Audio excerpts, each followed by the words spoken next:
Problem हुई तो भैया वो गाना पर हमने के रिकॉर्डिंग डांस कर जाई और हम सब भाई मिल के डांस करेंगे। कही जाई ना हो। हाँ, आप लोगन के हाहाकार के चर्चा ऐसा होके के चाहे कि जाके पौनवा काल कहे कि हमारे भाई लोगन के का आशीर्वाद मिला। क्या बात है।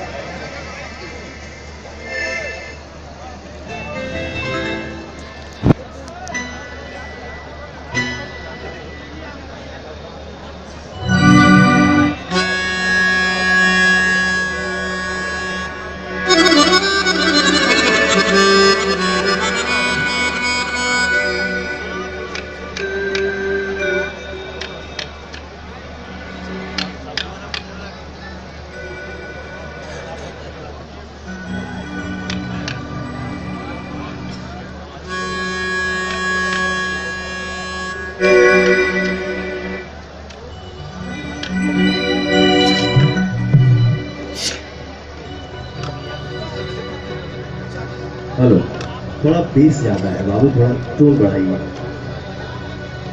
हेलो हेलो हेलो, बैक से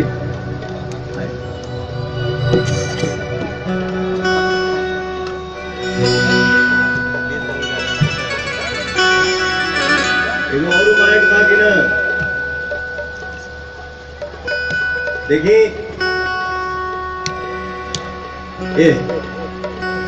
होली मिलन समारोह के मंच पर किस्म किस्म के कलाकार आए बड़े।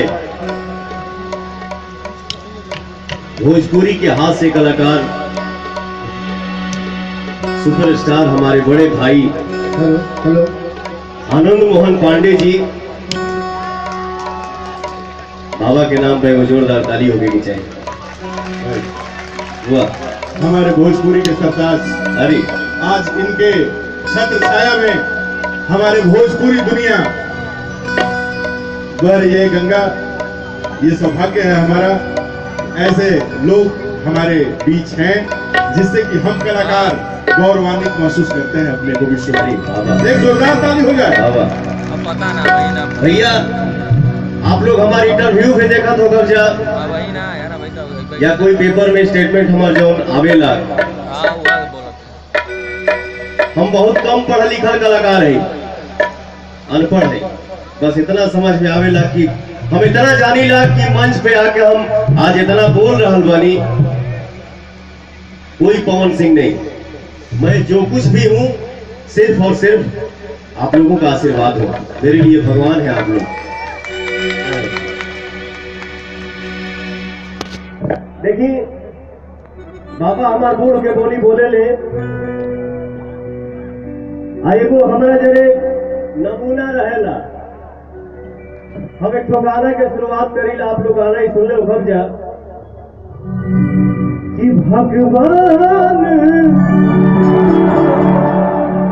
बड़ी फुर्सत से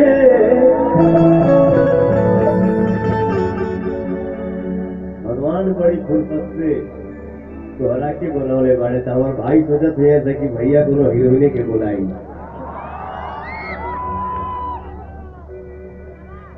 देखा, आप लोगन के आशीर्वाद रहे के चाहिए। बड़े भैया लोगन से आप लोग खाली आदेश कर दे कि पवन भैया के साथ होड़ के आवे के चाहिए। हो हीरोइन, हो हीरोइन, हो हीरोइन, हो हीरोइन। आप लोगों के जेकर इच्छा हो तो सभे आई एकदम।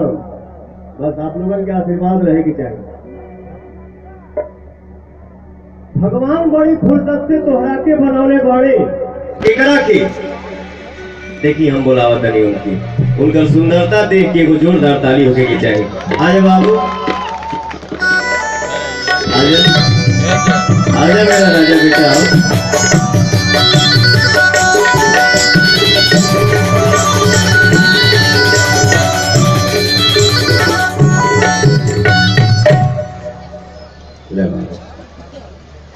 हेलो, कोई सुना हुआ मेरा ही बड़े।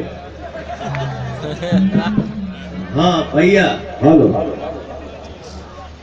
हमारे को फिल्म आओ तो जो फिल्म का नाम है जिद्दी। और फिल्म में जो हीरोइन बड़ी उनका बड़ भाई लागे।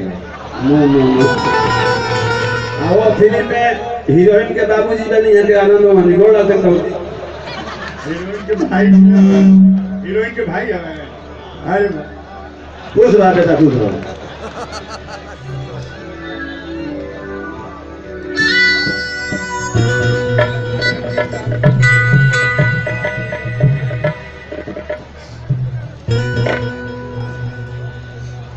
पवन जी को गाइला देवी गीत ताहिरे तबड़ा बहना बेटा हुआ करे पे दवा पढ़े पे दवा चार वैसा बहना बेटा हुआ रहे जगल जी में सकल है ओठ बदल है कैसे बोल के पढ़त हो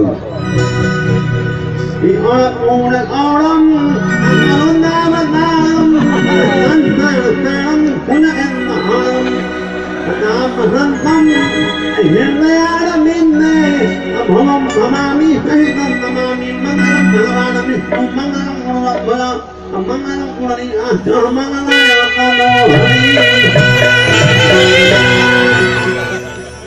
बड़ी बार पिटाई पाए बाबू। अरे रुक खड़ा रहो वैसे गमछी लाओ गमछी ला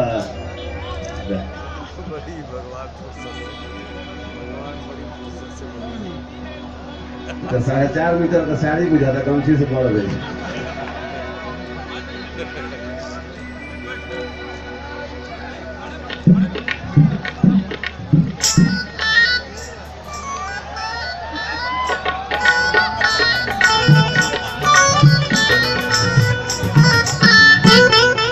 अच्छा मान ले तोरी कद काठी की आप ही के साइज के हमारा कोनो मेहरारू मिल जाए हमारे नसीब में जिंदगी भर का भीरी ना आई कि आइल बा हां आइबो लोग की ना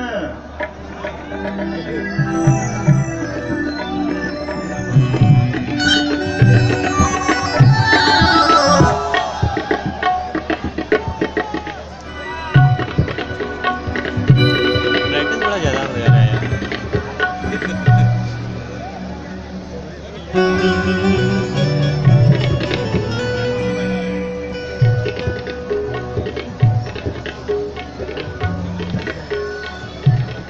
क्या बात। हेलो तो पॉइंट धीरे और वो गाते समय ना थोड़ा टाइट हो जाए। ए छोटू अरे हो भैया की गमछिया दे दे बाबू को ओढ़ले रहो